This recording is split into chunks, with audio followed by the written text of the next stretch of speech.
Good evening, everyone. My name is E.R. Anderson. I'm the executive director of Charis Circle. Charis Circle is the nonprofit programming arm of Charis Books, and Charis Books is the South's oldest independent feminist bookstore. We're so excited to be here tonight with Sunu P. Chandy, who is a friend to many folks in the Atlanta organizing spaces and activist spaces. We heard from so many people who said, when are you going to have Sunu come to Charis? So we're excited to get to do this, to get to do it during Pride Month. We are celebrating her new book, My Dear Comrades. My Dear Comrades was selected for the 2021 Terry J. Cox Prize and published by Regal House in March 2023. Sunu is a social justice activist through her work as a poet and as a civil rights attorney. She's a queer woman of color and lives in Washington, D.C. with her family.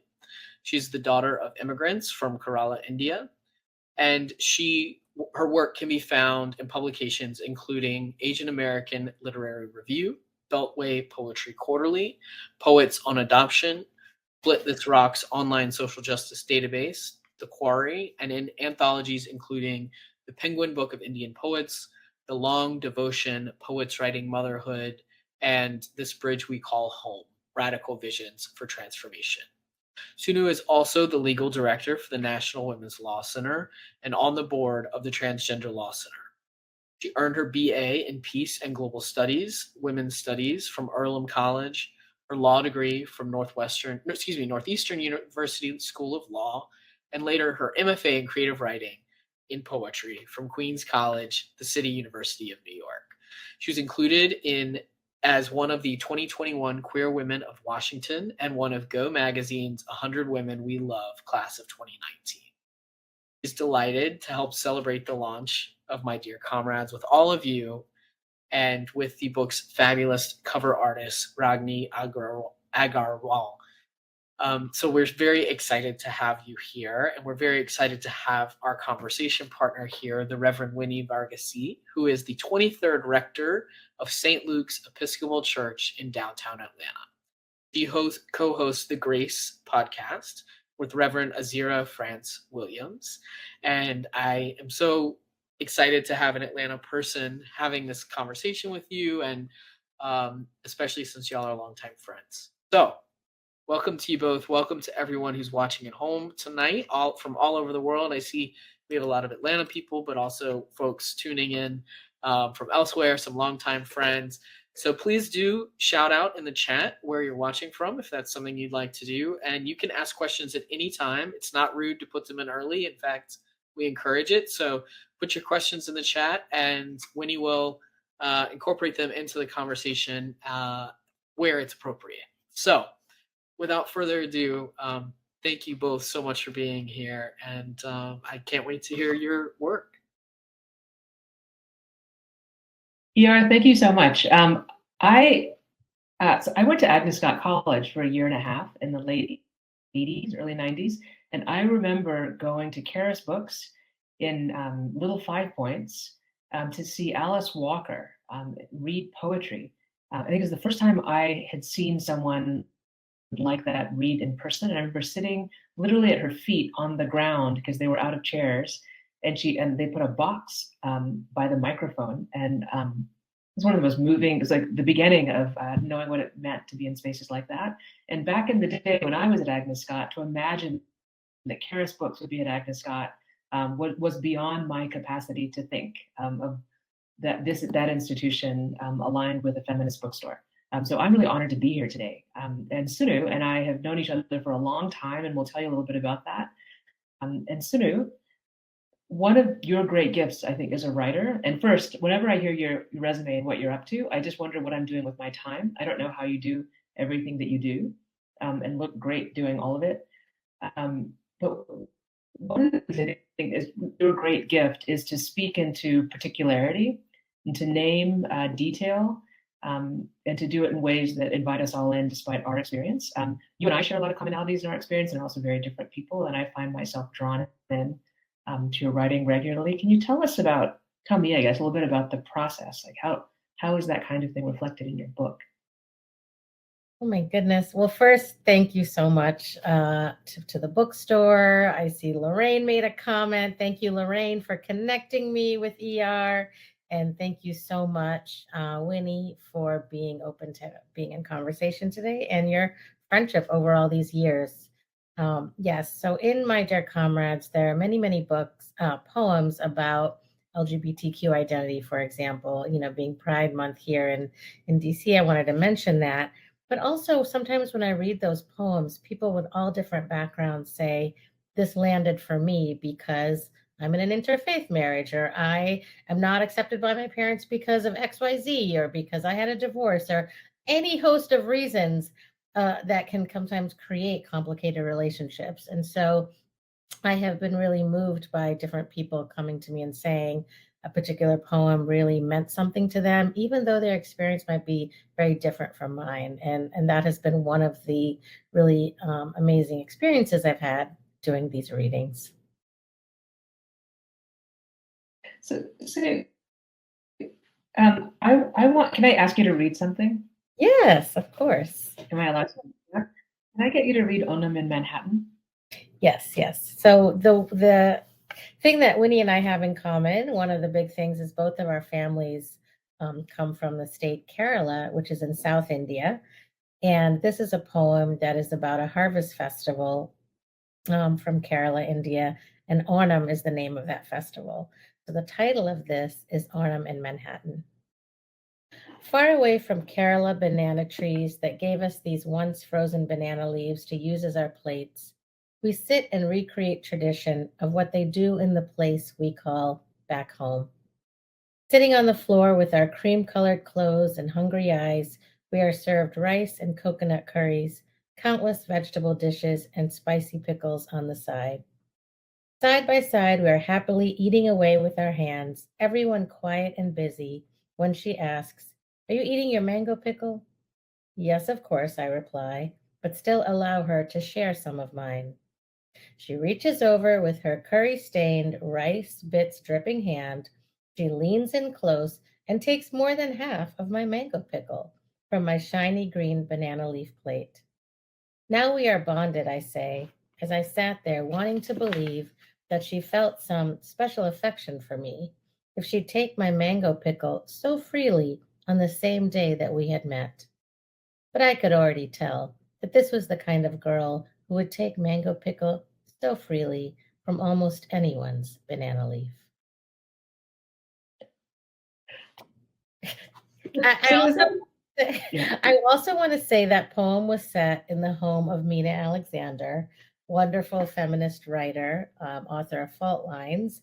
And the story that you shared about listening to Alice Walker, I could say I was just walking around at the Georgetown Library interning in DC one summer and came across Fault Lines by Mina Alexander. And she was the first Malayali feminist writer that I'd come across, and the power of that specific identity.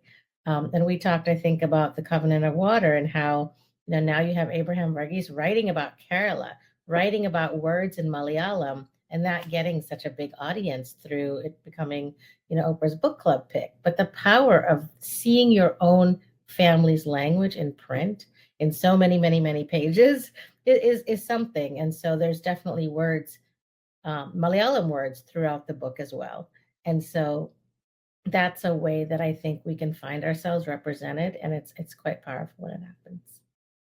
It's interesting how powerful representation is, right? Because I don't know that I would have even thought to use that word, but I talked to you while reading this book of times where I had to put it down and walk away because it was so close. And I had to find, and I had needed to know I had enough emotional space to read what was going to happen to these characters, because that could really be, it could be my family. But it made me wonder about people that have had that experience their whole lives in reading books. I can't even imagine what that would be like. I have this nice emotional barrier of not having my story reflected in most places. That's true. And so, is that a banana tree behind you? Is that how into this you are? I have to give my friend Supriya credit, because this plant was she sent it to us when we moved into this home maybe a year and a half ago, and it was in the living room, and I had a jasmine plant right here, and I went away for a few days and the jasmine plant died. after a few years. It was very sad, but I moved the banana plant in here, so I'm happy to have it here. Yes, so I have that here. You couldn't be more Malayali than to have a banana leaf over your shoulder on Zoom. So you write really honestly about building your family. And I remember talking when we were in our 20s about what life was going to be like. And I remember you then talking about the family that you imagined for yourself. So there are a couple of poems to read about that. Will you tell us a little bit about that and maybe Yes. read part of rebuilding efforts? Yes, absolutely. So in this book, My Dear Comrades, the whole section 2 is about my journey to becoming a parent. And it took 10 years. So some part of that time was going through many fertility treatments, miscarriages, and many, many years. And then the last couple of years of that was going through the adoption process, the international adoption process. And so there are many, many poems about that. And the title poem is My Dear Comrades because we had this funny landlord who would send us emails about random stuff like the broken light in the backyard. Every email started with Dear Comrades, and it just sort of made us laugh. And he was a lovely guy. And that's how the poem started. Because I said, when I think of comrades these days, I just think of the other people in the fertility clinic. And that becomes one of the longer poems in this collection. Of course, that phrase means so many other things too, but that's where it began. And so there are many poems about that journey. And rebuilding efforts was about when I was trying my best to make that turn from trying to have a biological child. I always wanted to have a biological child and adopt a child from the beginning. And as I tell our daughter, I'm so happy that one of my dreams came true. And this was a poem about when I made that turn. It's called Rebuilding Efforts. I wore a black Kurta shirt with blue jeans and black boots.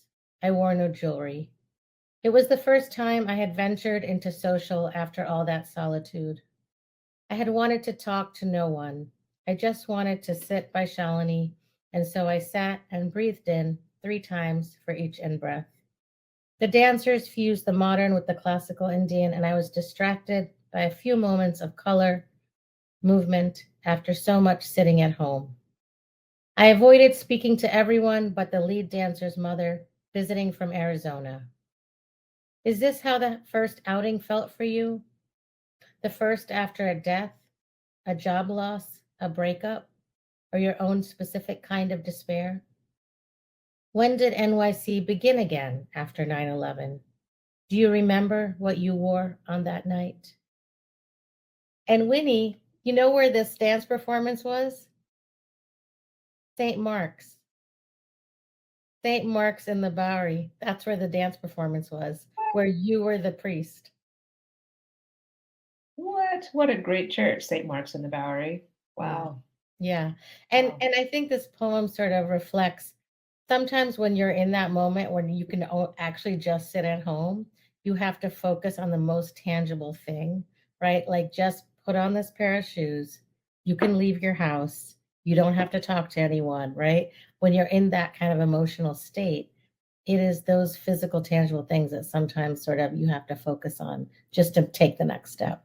And I think that that's what was reflected there. And then also I mentioned 9/11 because many of us lived there during that time, and my colleagues were in 7 World Trade, and I'm so relieved that no one passed away, but we lost our building. It fell down that afternoon. And for many, many, many years, we would pass by there, that part, and they would talk about the rebuilding efforts, right?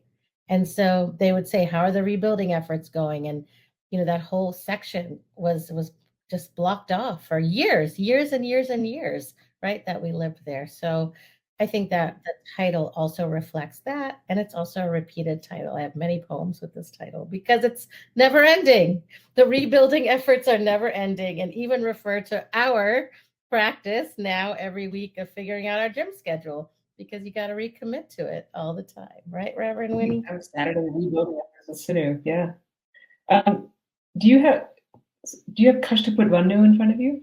Yes, let me find that one. Yes, this is a poem that then goes into sort of the adoption process. And Kashtapattu vannu is a Malayalam phrase that means like they came all this way, they took so much trouble. And this is one of the poems relating to the adoption. When we left the Indian orphanage last August, we left our baby, formula, sweets, diapers, lotion, lice shampoo, and even the travel umbrella from my chosen sister's handbag. We took in return only an image of her rocking herself and a traced outline of her left foot. The floral pattern on my light green notebook could not hide 10 years of dismay, but now it contained one footstep towards something possible. My narrow notebook, like the ones made of scraps from the printing press given for free to the workers. That season, Mary Oliver worked at the press. She said she wrote only narrow poems. We had arrived with one pair of toddler shoes, brown, size 7, with pink flowers, but much too large for her tiny feet. I now carried an accurate drawing of her left foot throughout Brooklyn, searching for something small and perfect enough that could be remembered later as her first pair of shoes from me. Now, 1 year later, a little girl in brown and pink shoes skips down the subway corridor, holding my hand on her morning commute from Fort Greene to her preschool in Lower Manhattan. And again, that was Trinity Preschool, another place where Reverend Winnie, we didn't really think of that when we picked these poems, but there's a lot of connections here with you. All the connections. All the connections. All the connections. This is out of order of what we're going to do, but can you tell us about, I mean, you talked about 10 years, right, of process in building your family. Did you think about names during that time? Oh, right, because we were thinking about how Charis means grace, right? And so I was convinced I was going to name Satya like Kavya Grace, because Kavya means poetry, or Surya Grace, meaning sunshine. And then, as sometimes happens, when I met her, I thought she's more of a Satya. She has a more intense personality than like poetry or sunshine. And then I also wanted to keep the name that she had been given from the people who took care of her for 2 years, and so that became her middle name. But for many years, I was sure that Grace was going to be her middle name. So I have a special fondness for that name as well. Satya is a powerful name. Yes, that's a lot to ask for from your child. The truth, right? So Sunu and I re-met. We met as 7-year-olds, and that is documented by a photograph. And my father and her mother went to school together. They're from the same town, and there's only one school to go to. So we have some other connections, but we re-met, not knowing we were recalling that we'd met before, in 1996 at a festival called Desh Pradesh, a queer South Asian arts festival in Toronto, where her piece Inheritance was performed by the South Asian Women for Action, SAWA, which was from Boston while she was a student at Northeastern.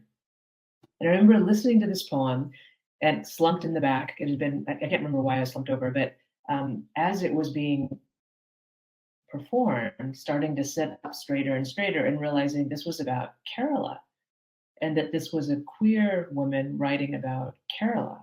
And as we started out, I'd read Mina Alexander. I had read everything that was possible to read about being a Malayali.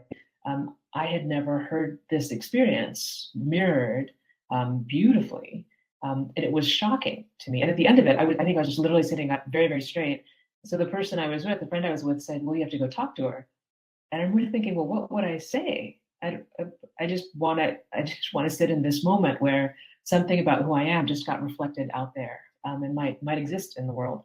But that person actually, but they convinced me to go say, I think they might have gone to say hello to you. And then I went over, and we realized in the course of our conversation that we knew that we had met before, that we shared some family and friendship together. So Sunu, national origin, immigration, queerness, disability access, miscarriage, so many issues or ideas that we don't get to talk about, right? Or at least in the communities that we come from are taboo, or to succeed or to appear to be successful, you push through. You hit them all, and you also hit the personal vulnerability of standing in those spaces. and holding your loved ones accountable for how they engage as well. It's beautiful, and frankly, more hopeful than I usually am for the people, the communities I come from. Holds me to a higher standard than I hold myself to, I think. So tell us about love. Oh my goodness. Thank you for sharing that beautiful memory. It was as powerful for me as it was for you to have that reflected. As my daughter tells us, when they read books, they talk about mirrors and windows. And I think I just want to echo what you said, that when it's so rare to have the mirror experience, it's incredibly powerful. And so many have done that for me in different ways, often women of color, queer women of color. And I'm so glad to do that again. And I have a poem that I don't think we were planning to share, but about Urvashi Vad, that talks about that as well. And I end that poem with saying, and when I am worried for all the reasons there are to worry in this world for being out, I think of those interns, and I'm talking about myself those years ago who needed that. And that helps me to push forward, to be brave in moments when I feel scared. Can I interrupt you before you read this poem? Sure. Tell me, tell us how you decided to do that. Do you remember when you decided as a writer, what was that process of, because how do you think to say the things nobody's saying? Right? I mean, I think there's writing and then there's sharing, right? Writing is the way that I make sense of things when I am scared, when I don't know what to do, when I feel torn, when I feel like I want justice, but I also am empathetic to where the other person is coming from, right? I have this poem, Taxi Driver Brother Man, that's on pridepoems.com, that was put out this month with a lot of other DC LGBTQ poets. And the poem that they selected for that is one where I'm kicked out of a taxi cab by an older South Asian man for being queer. And I am grappling with the fact that I don't want to turn this person in for that, but it is literally illegal what they have done, because I lived in New York City and I had protections as a queer person. You know, sidebar, we need the Equality Act for all of us to have those protections around the country. But even when you have them, to use them, to risk using them and quote unquote getting someone in trouble, someone from your own community in trouble, someone who faces discrimination, who might be from a different class background. That is a very difficult thing. And so I write poems to try to grapple with when I feel torn, when I am not sure what the path forward is. Now, to have poems published and then to share them with friends is one thing. Oh, you might, appreciate this, or you might find this engaging. But to share it more publicly is far scarier. And that was definitely a process. And I can just mention briefly having communities like the Unicorn Authors Group, which is the community I had during the pandemic, a virtual community, encouraging me. And I see Parul and maybe others are here from that group, encouraging me and saying, this voice needs to be out there and you can do it. Those are basically the two things that they told me. And I just reminded myself of that every day. And I still have to, because it's still scary. Amazing. Well, can I ask you to read Ode to the Broken Printer? Sure. So I'll set this one up by saying that so many of my poems are written in response to prompts.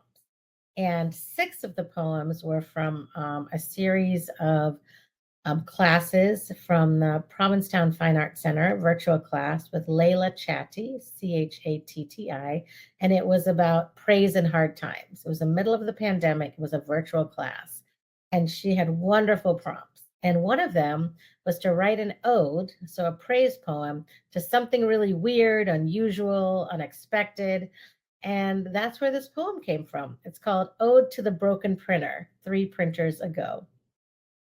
It's almost like they need names. The broken printer from when we lived in the Argonne, the broken printer from the apartment by Ginger's in Park Slope, the newly broken printer just bought during the global pandemic, the broken printer from East Flatbush, and this one, from the Fort Greene studio. E likes to repair things. She is pro-composting and anti-landfills, and when something breaks, she keeps it just to see what can be done. With a reluctant nod to her values, I had kept this broken printer much longer than planned. When she came over one evening, I said I was done. She had one evening to fix the printer. In my studio apartment with a 3-year-old, we had no space for broken things. 1 week before, our friend had stayed overnight with our daughter, and we enjoyed our first weekend away after becoming parents. E had told my parents long ago that she was planning to marry me. I was utterly lost at why I hadn't come back from the North Fork of Long Island an engaged person. That didn't help my mood and increased the pitch that the broken printer had to go. I gave her one last chance and fell asleep on the couch. 1 hour later, she wheeled over on the office chair and woke me up. In jagged lines, going all over the page, complete with messed up lettering and too light toner, printed over and over on the page, there it was, her repeated test print. Will you marry me? It's so romantic, Sunu. Is it though? Every time we go anywhere, I'm like, oh, this beautiful bridge. Oh, here we are in the city. Some people got engaged there. And you know what Erica says? That's so boring. She's totally right. It's so boring. Printer. So in your introduction, you told us that you are a lawyer. You were the EEOC and are a civil rights lawyer with the National Women's Law Center. Now, you're one of my heroes. Will you, and again, one of the, I think, things remarkable in your poems is you write about the printer, you write about your family, you write about India, you write about your child, and then you write about legal advocacy. And when the title is Comrades, I would have assumed had to do with like solidarity and labor, frankly, because that's reflected in your writing as well, right? So so tell us about your legal work and LGBTQ issues, backlash, abortion rights, anything. And we're waiting for the Supreme Court right now for a couple of rulings. What are you thinking about right now? Oh my goodness. As many of you probably know, it's just a year after the Dobbs decision, and the constitutional right, the federal right to an abortion has been overruled for a year, and it has unleashed so much legal chaos, medical chaos, harms to people who are seeking just health care. And as I mentioned, many of the poems are about my journey to parenting. And I actually reached back and wrote another poem about one part of that experience, because many of the people who are not getting care are actually wanting to have children. And these are wanted pregnancies that are being lost, and they even can't get health care because providers are too afraid. And so we at the National Women's Law Center have taken up some of those matters and are trying to get the government to tell hospitals, you actually have a legal duty to provide emergency care under a whole separate law, EMTALA.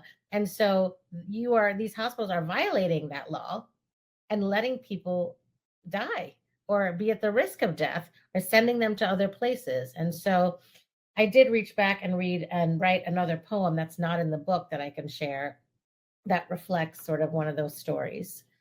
This is called Miscarriage Management. After the longed-for message on the answering machine about the good cells multiplying, one afternoon the doctor announced that he could not locate a heartbeat. He said I would need a D&C before trying again. It was in the days immediately following Maithili's wedding, where I had read a poem to the gathered family as the fetus cells were leaving my body in the form of heavy bleeding. No one knew why I ran away right after the ceremony and took a taxi to the bus to the subway, getting all the way from the suburbs of Philadelphia back to Fort Greene, Brooklyn. The next day, the doctor said bleeding doesn't always mean miscarriage. But on the third day, he told me to go across the street to some other office for the D&C procedure. I called a few friends to ask if someone could accompany me the next day as required. Shalini took all her work meetings from the waiting room on that day. And I did not have to justify to anyone why I needed a DNC. I did not have to fear arrest on top of my heartbreak. I had the protections of Roe. I had the protections of the US Constitution. It did not depend on my state of residence. It did not depend on my attorney general. I did not have to prove I was raped. I did not have to prove my life was in danger. I did not have to say the word incest. I did not have to be 10 years old. I only needed to follow my doctor's instructions and tend to my once again broken heart. I only needed to say a hopeful prayer for the 5th and last IVF procedure. I only needed to find one friend, someone who could come with me, someone who could see me home. Oh, Sunu. Yeah. It's hard enough. It's hard enough without, being afraid. And I think of all these advocates in some states who are afraid of helping others who are going through this. I think of people who are traveling great distances across states during a medical emergency to seek healthcare, right? It's hard enough. It was hard enough then. Yeah.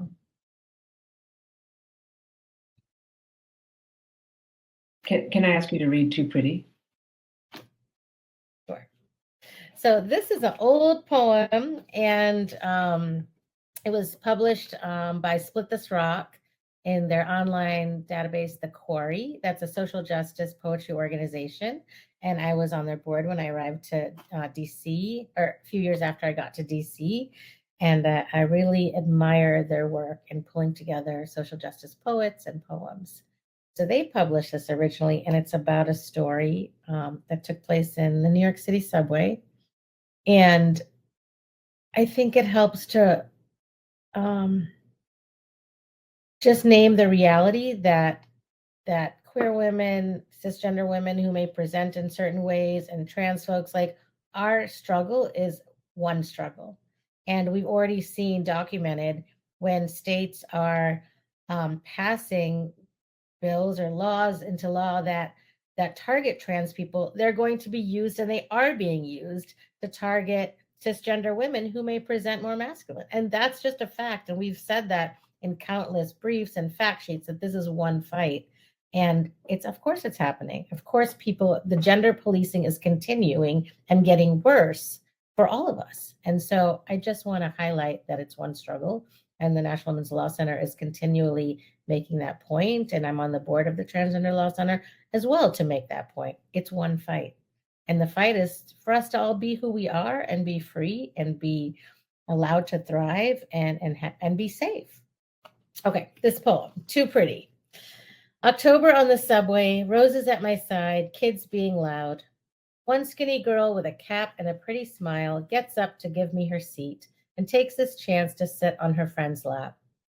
I read the paper and look over at these girls, so free and easy, they're laughing, laughing. I look at the pink, pink roses and how I say I'm not a romantic, and how this whole roses thing is going to ruin my reputation against romance. I watch the girls, I watch the skinny boy in boy's clothes and pretty smile flirt with all the other girls. So free and easy, they are laughing, laughing. And the man next to me, he is also watching, watching. The man next to me, he leans over and says to me, hey, miss, that's too pretty to be a boy, right? As if somehow that thought disgusts him and he wants some agreement about his disgust. And me, I'm relieved. He knows I'm a miss and not a pretty boy, and I just shrug. I say nothing because I am still afraid. Afraid to say, what does a she look like? What does a boy look like? What does too pretty look like? And what is your problem exactly? And I don't know whether his disgust is that he thinks girls who look like boys should be beat up or boys who look like girls should be beat up, because we know they both are. I only know I was relieved that he didn't know my pink, pink roses were for a girl, and I have the safety of passing. And I think to myself, y'all sitting there, laughing, laughing, sitting there on your 6th grade girlfriend's lap, so free and easy, laughing, laughing. Be safe, my handsome girls. Be safe, my pretty boys.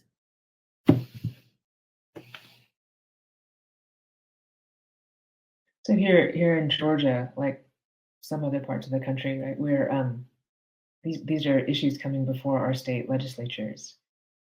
Right? What shocking to me, frankly. I moved here from New York, but they just passed a bill to restrict healthcare that we can offer our children here, the transforming healthcare in the state. Shocking, and implications for all of us. The other set of issues that are hitting us here in the state, and also that we're to a different degree, I guess, but kind of watching nationally, are the feels like all the 1619 fallout, right? Like what round of racism are we in storytelling about who we can be? So book banning, affirmative action is on the table again. I think will you read Tell Us Your Reason for Canceling? Yes, absolutely. And I definitely want to focus on the fact that we're waiting for really important decisions, as you mentioned, with affirmative action and whether race can be considered at all in admissions decisions. And there are 2 poems in the book specifically about affirmative action. And one is from many years ago and one is very recent, as in the perspective of a parent. And so maybe we'll get to those as well. But let me start with this one. This is one of the newer poems, and it's called Tell Us Your Reason for Canceling. Tell us your reason for canceling. And there's an asterisk, and it says, this is needed to complete your cancellation. 1, found a different accommodation option. 2, unable to travel due to restrictions related to coronavirus. 3, change in the number or needs of travelers. 4, change of dates or destination. 5, made bookings for the same date, cancel the ones I don't need. 6, personal reasons, trip called off. 7, none of the above. When Expedia wanted to know all the reasons why we were no longer going to Staunton, Virginia, it was similar to the LGBTQ women's survey inquiring, how did your family of origin react to you being LGBTQ? Check all that apply. Never enough space, even with a box marked other and space to write something in. How do you mark off a box called Sleet? How do you mark off that until recently, the best hotel in Staunton was named after Stonewall Jackson? And this was the straw that decided it. I decided to just give up witnessing one of the greatest main streets in America for travel and leisure. Instead, we defaulted to Richmond, thinking it's a city, thinking we have friends there, thinking most of the monuments have been caused to fall. Not knowing some residents had petitioned the Virginia Supreme Court to keep the Robert E. Lee statue still erect. The paper reports the justices asked no questions as the state argued it does have the power to take the statue down. So upon our visit, we paid our respects to the BLM tent where folks sat vigil, to the graffiti all over the statue, to the messages that we are here, present and protesting. Meanwhile, the paper reported that a judge ordered a Virginia school district to reinstate the teacher who refused to use trans students' correct pronouns. Meanwhile, our teachers are being fired for teaching the truth about slavery. Tell us why any of these monuments that maintain defiance to the notion of a country that includes all of us are still standing. Our country of critical race theorists, yes, and gender justice activists, yes, and teachers who will resist and tell the truth, so that maybe one day our children can finally break this nation open.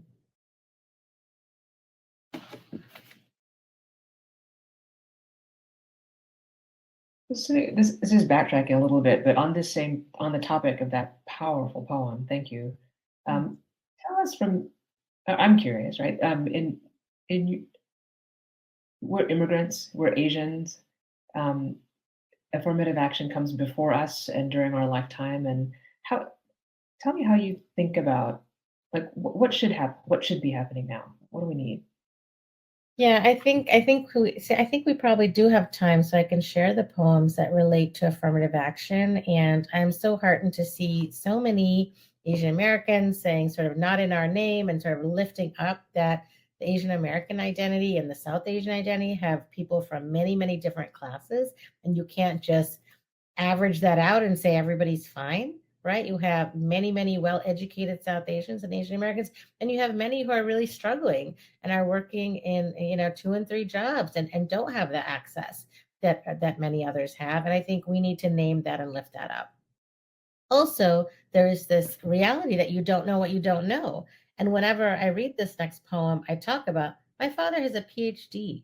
My mother has 3 masters. I am not first generation much, but you don't know what you don't know. And we didn't have any lawyers in our family. So that is the setup I'll give. And I went to a college that was not very sort of career oriented, which had lots of great things about it, right? It was about the love of learning, which is also wonderful. And I loved that. But it meant that there were gaps. So this poem is called The Successful Candidate Should Hail from a Well-Regarded Law School. That was taken from a job description in a job posting, I should say, in March 2013. The successful candidate should hail from a well-regarded law school. At the top of this poem, I have a little blurb from a letter that I got from Professor Patricia Williams. She is now at Northeastern Law School, and she's also a writer, a woman of color writer, and she used to be at Columbia for many years. I saw her book, The Alchemy of Race and Rights, in the library when I was working as a camp counselor, and I got one day off, and I'd ride my bike to the library, and I saw this book, and it's sort of like that representation that you mentioned. I was like, oh, it's a woman of color doing law. This is exactly what I want to learn about. So I hand wrote her a letter. Should I go to law school? Where should I go? And she wrote me back, and she said, there are 2 schools of thought. You should go where you will feel the most comfortable, or you should go to a school that will open the most doors. 1992, handwritten letter from Professor Patricia Williams. In the weeks before the LSAT in 1993, I walked across the college lawn. My only witness, the scent of freshly cut grass. The library opened at 8, and for 1 month, every morning in the 2 hours before class, I studied for this test that was the key to my future.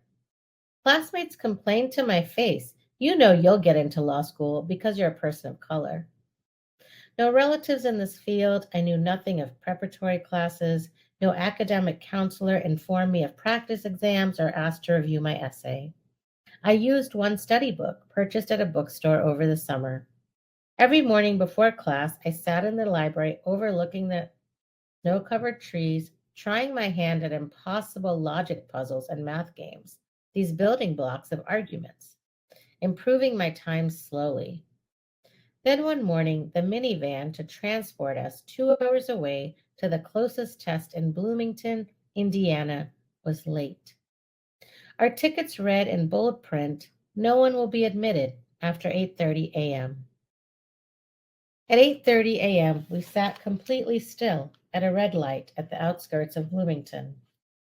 Upon arrival, the registration desk was left empty, and on the 3rd floor of the campus building, we ran into a kind proctor who had dipped into the hallway, searching for his missing 5 before beginning the exam.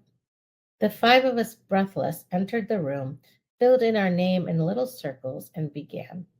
And when I looked up, still breathless, after entering my name, I remember the proctor smiled. My score reflected the less than ideal circumstances of my testing. I forgot to complete the easy puzzles first and then go back to the difficult. It was the last test of the season. I ended up where I belonged, a beloved public interest focused law school, one that my mother cannot find at the top of most school ranking charts, no matter how hard she looks or how many times she asks me. When I had visited Harvard Law School and sat on the bench outside the classroom, another prospective student inquired, so when's your essay due to your law school advisor? But I knew of no such person. The only person who read my essay was my father. As for me, my reliance on grace began to be well practiced. And on some days, I am still waiting at that 8:30 red light. My chances at well regarded simply dissipating before my eyes. And the few things I will say about this piece are that even now, I mean, even with this pretty helpful administration, when they started posting lawyer jobs, it said things like top ranked schools or applicants welcome from top ranked schools. And I wrote to my friends who now work at these agencies and said, what does that mean? Who are you turning away when you do that? Don't you want diverse candidates? What does that mean? And eventually now the postings say things like applicants from accredited schools, which is fair. Like you want someone who can go in and build the case and be a lawyer and be accredited. That's fair. That's something that's objective that you can say, I went to an accredited law school. Top ranked, good. What does that even mean? And to the contrary, there's some organizations who are doing wonderful things with their postings, like saying, you may think that you meet these qualifications and you're not sure. You are invited to explain in your cover letter why you think you'd be a good fit here, right? There are people who are hiring people for operations jobs that don't require a BA because they're people who've worked their way up and do a great job. And instead of just rotely just copying and pasting things, why don't you actually hire for what the actual job is and what you need? And so there's so many ways that we can open the door, right, instead of close it. And so that's the other thing I like to point out with that poem. And, it's an ongoing process. So in the midst of that, right, in the midst, I mean, when I read that poem at a legal conference, someone said, oh, there was a poem you read. I don't know whose it was. I really want to show it to the partner at the law firm because he doesn't get it. And we're trying to figure out hiring. And I think it would move him better than like any chart or bar graph I can show him. I was like, that was my poem. And she was like, oh my goodness, I'm sitting here crying at my laptop because I had mistakenly thought I had to go this alone, like have this fight alone. Right. And so something that happened so long ago, but is so relevant even now with all of the DEI work that's happening and all of the backlash against it, right? And one concern that we have is whatever happens with this opinion about college admissions, our opponents are going to say it's bigger, right? If there's a loss, they're going to say no more diversity and inclusion, which is absolutely not true. This is about a very specific moment, and the standards for education are different than employment, right? And so whatever happens, we need to really be careful not to overblow it if there's a loss, because the question that's before the court right now is, can you consider race as part of an admissions process? That's the question. And obviously many of us know that the answer should be yes, because how else can you really have a full package? How can you think about someone's essay about their background and experiences if you have to sort of not think about the racial background, if that's what they're writing about? So there are many ways that it's relevant and important. And likely we'll see a decision in the next few days, even, or in the next week for sure. Amazing. So now we've talked about a couple of layers of things, and another one is faith. We both come from religious families. We come from a community where our identity is caught up in our religious identity, but we're also both queer women, which is not permitted in the religious communities that we come from, or not imagined, maybe is a way to say that. And we are queer women who remain deeply faithful in our own ways, in different ways. And you write about that, and write around it, and write directly at it. And you've written recently about that as well. Is that right? Yes, I have two poems that sort of touch on this topic. The first title, I think, sort of came from a joke, because on dating apps and different places, people will write spiritual but not religious, or spiritual and religious and whatever. And I sometimes think of myself as religious and not spiritual, but I really endeavor to be both, because I really am a fan of both for different reasons. What do these words even mean? But this poem is called Religious and Spiritual. At the end of all my roads of logic and self-confidence, when all my planning dead ends, there and only there comes a time when I'm forced to say, give it to God. When one goes to pick up one's toddler daughter in another country, and the court date was actually for another child, when one walks down Perkins Street to find a taxi on Center Street for an emergency surgery to remove a soon rupturing cyst. I remember our activist ancestor, Eileen Fay, would say, Jesus, Mary, and Joseph, be with us on our way, every summer afternoon in 1984 as we began our Chicagoland ride to the Kennedy Park swimming pool. When crouched on the floor of the bathroom at the doctor's office, bleeding without end, late to catch a flight to take a deposition in another city, only in these times do I remember to be faithful. My Lord is my shepherd, I shall not want. The sun will not hurt me during the day, nor the moon during the night. I still recall my anger when my favorite television program, Little House on the Prairie, was interrupted by my family's compulsory nightly prayers and my forced reading of the Psalms. And now, almost 40 years later, we stand together in a circle for Apache to pray at the end of each visit home. And I still smile with surprise every time he says it out loud. And dear Lord, bless Erica, Satya, Sunu, somewhere, somehow, inside the heart of the very long family prayer. That one. And the other one that I just wrote and shared with Winnie is a brand new poem. I wrote it on my notes function during church last Sunday at the All Souls Unitarian Church. I know I'm telling an Achin that, which is probably against all the rules. Not during the sermon, right? During a lull. During a lull, yes, it was definitely during a lull. The title of this poem is called I Like Your Plant. It's a brand new poem.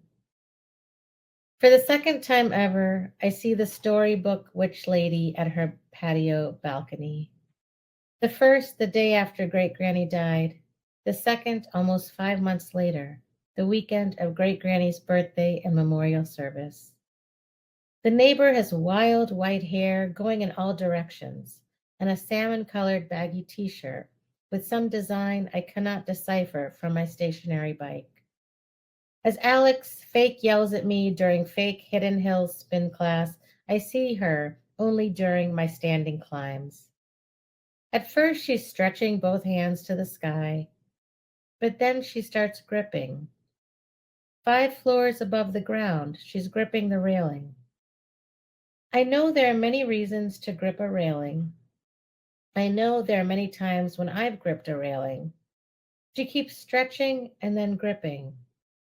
When I go up the fake mountain and Alex fake yells at me on the fake bike, I'm worrying now about the not very fake neighbor. She's closing her eyes. It's like she's gripping and praying. I'm getting more worried each time I come down from each fake hillside. I open the window, hoping the noise of that small movement across the space will be enough. When it's not enough, from my fake bike, I say, "Good morning," in a medium loud voice, hoping it's enough. It breaks her trance and she looks around, but she does not see me. I'm inside the window, across a concrete courtyard and 2 floors up. As she's looking around, my class ends. I'm not sure what comes next. I notice 2 plants on her patio, and one is a small fiddle-leaf fig like mine. I find a pathway forward. I say, "Hi there, I like your plant. I think I have one just like that too." She looks around. She says, "Hi, it's growing nicely. It's doubled in size since it arrived." I am late now getting ready for church as my 6-minute shower time was spent talking to this neighbor. I had no idea what to say or if to say anything at all to the stranger across the way, this our neighbor. I didn't want to say something as loaded as, "Are you okay?" I didn't want to say, "I'm thinking of Shivani's partner's family member who took his life last week. That's why I couldn't stay with her in Philly."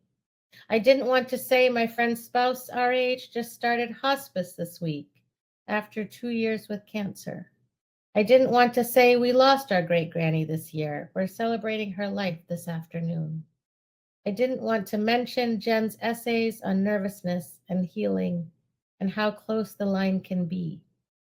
But I managed to say, "I like your plant." I have one like that too.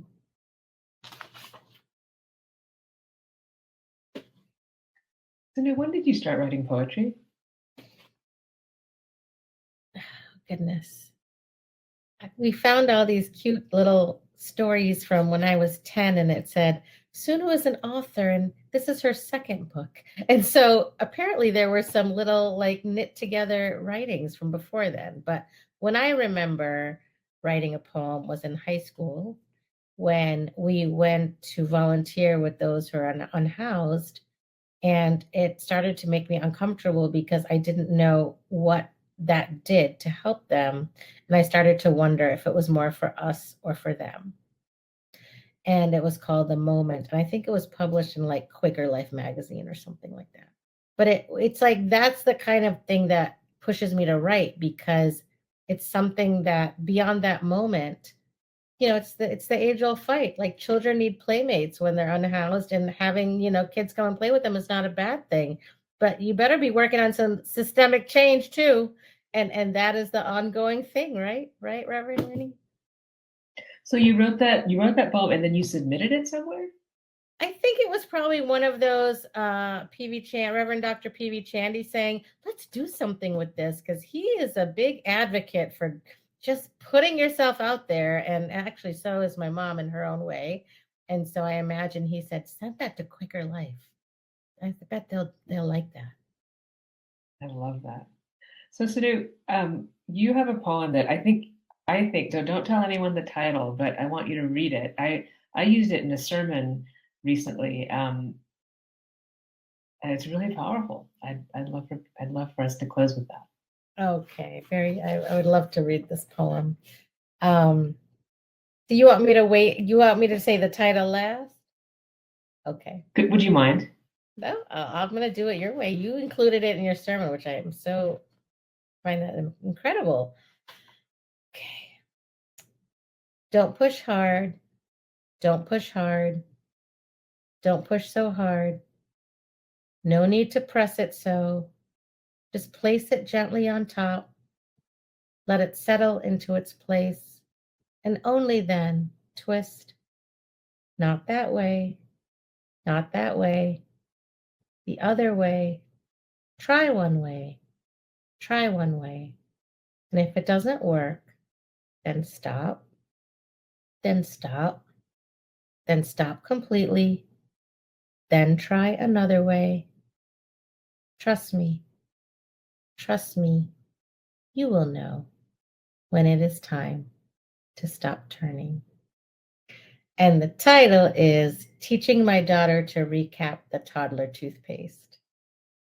And I think this poem also means trusting ourselves, starting over, rebuilding efforts, keep going. I think it's a small poem that reminds me of all of that. Sunu, thank you. What an amazing conversation. You all need to buy this book, and you need to buy it from Charis Books. And Sunu, thank you again. So honored to be in conversation with you in this way. And ER is going to show us or tell us all how to buy the book. Thank you. Yes, thank you both so much for this beautiful conversation and for all of your beautiful poems. Truly a pleasure to get to listen. And what a wide breadth that we got to enjoy tonight. So I know that folks will want to go home with a book tonight, or you're in your home. We have the book come to you in your home. And in order to do that, all you need to do is click this teal button at the bottom center of the screen to buy My Dear Comrade from Charis. It's one click and it will get right to you. So just click that. It really does help us when you buy event books from us. So thank you. And of course, you can buy other books as well anytime, but this is the one to buy tonight. And the other thing that's very helpful to authors is to suggest that your public library carry this book, and also suggest even that your alma mater's library, your child's high school library, as we are in this moment of fighting book bans and all the things that we've been talking about tonight. One of the micro activism things that we can do is really try to get books that we value and believe in into public libraries and into school libraries. So that's a small thing you can do. And we hear from librarians all the time, it has to come from the patrons. It has to come from the parents. It has to come from kids. So don't be shy. Ask for what you want. And I think this book would make a lovely addition to any public or private library's poetry collection. So let's try to do that. Thank you again to everyone in the chat, and I hope that you both stay safe and well. And thank you for wanting to celebrate this at Charis. Thank you so much for having us. Take good care. We hope to see you in Atlanta sometime soon. Sounds great. Bye-bye. Good night.